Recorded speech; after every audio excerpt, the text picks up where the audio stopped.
Good evening. This side Rahul Magan here as a Group Chief Executive Officer, Treasury Consulting, and also a venture capitalist.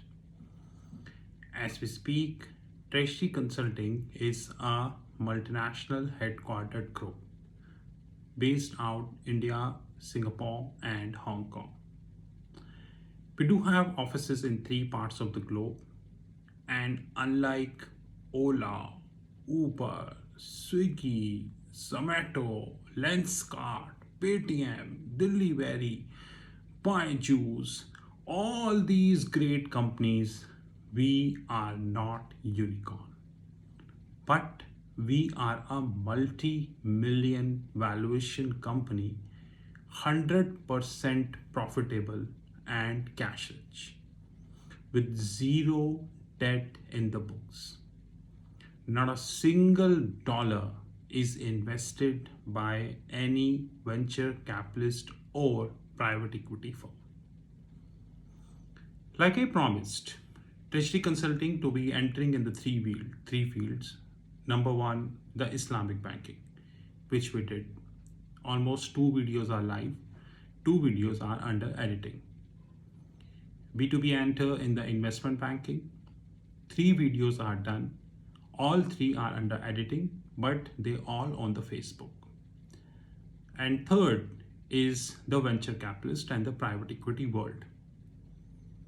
It's little incorrect that we are not in venture capitalist and the private equity in the world. We are already, like effective 2018, I am raising the voice against the practices by SoftBank, Sequoia, and these multiple venture capitalists and the private equity firm, who on paper claim to be a unicorn, but the reality is their companies are 100% loss-making companies. That's a separate thing, that the whole system of India is compromised.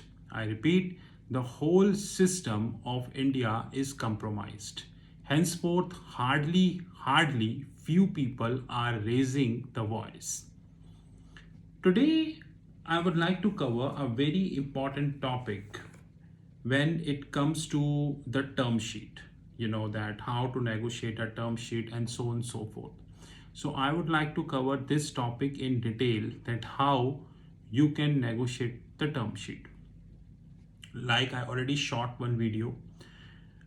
You can refer this video on the term sheet, but let me give you a bit overview again. A term sheet is nothing but a mutually exclusive document.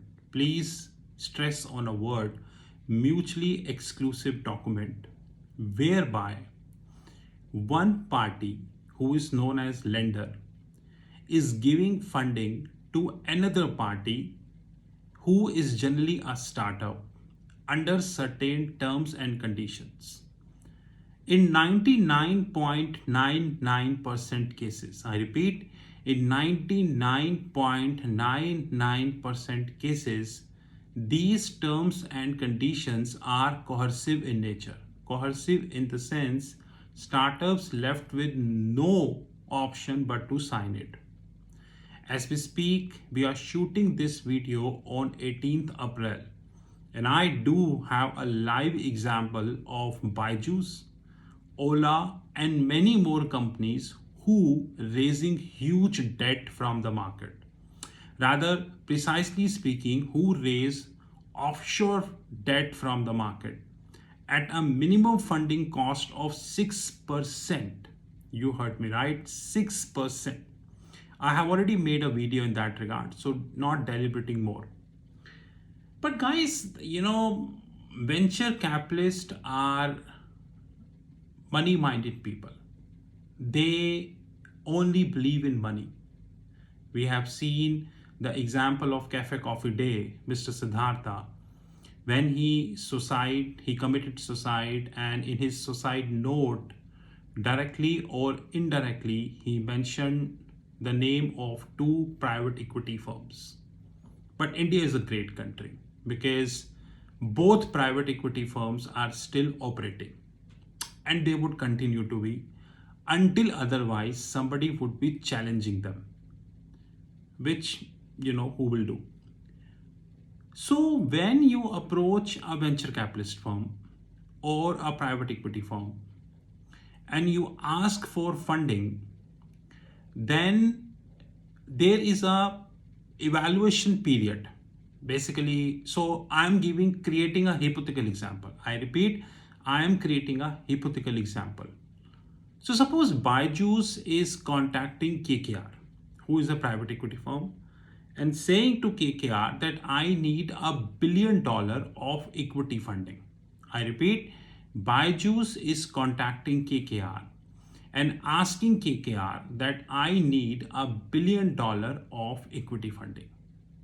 Now, it is not like that Byju's contacted and KKR would be giving them 1 billion like this. Take the check and go. No, they would be doing the due diligence. This due diligence is not a one-night job. It's not a two-night job. It is not a three-night job. It generally takes weeks and sometimes it takes months. Many a times, even after weeks and probably few months, the deal not pass through. At the last moment, it scaled it down, which is definitely a setback for a venture capitalist firm or a private equity firm and also the startup, because the effort was made. Since the effort was made, now it is scaled it down. So definitely a setback. There is hardly any doubt about that. So there is a concept called no shop period. Now, no shop period came from a concept called cooling off period. So first, let me repeat what the hell is cooling off period. You know that I worked as a corporate treasurer for American companies for almost 10 years. I dealt with all foreign banks.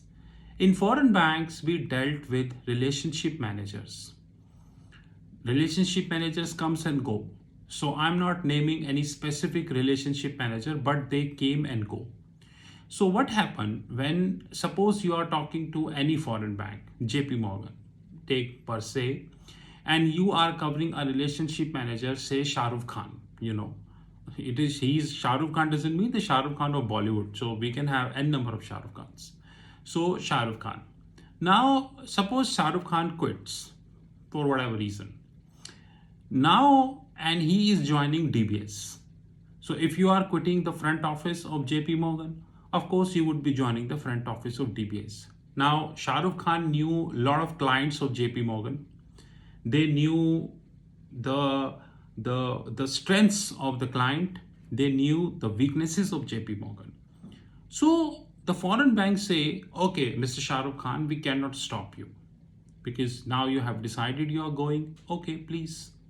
But there is a cooling off period, which means that the day you are resigning, example today, from the day of resigning till the next 90 days, I repeat, till the next 90 days, you cannot sit on your seat.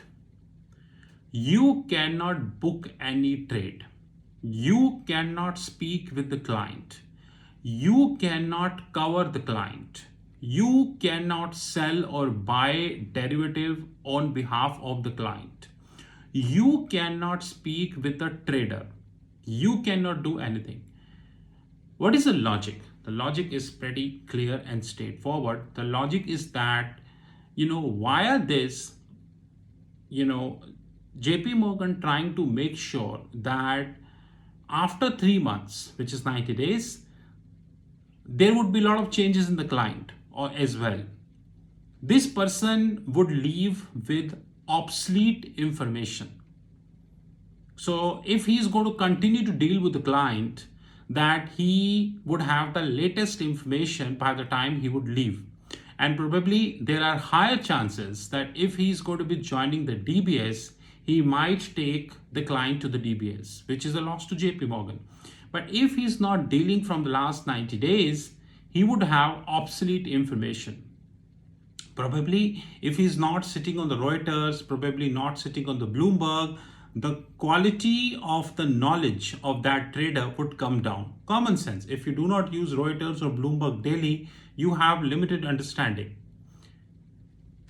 This cooling off period is not generally 90 days. Sometimes it is 120 days. Sometimes it is 150 days. In many cases, I have not quoting any specific bank name. I have heard it is of 1 year also. So I have heard one case in my career when somebody quitted and he was getting a salary for the whole 1 year, even though he was not working.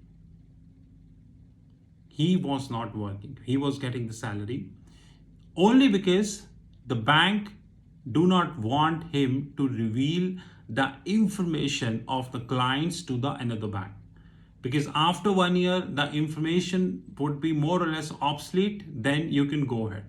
So the concept of no shop is came from a concept of a cooling off period.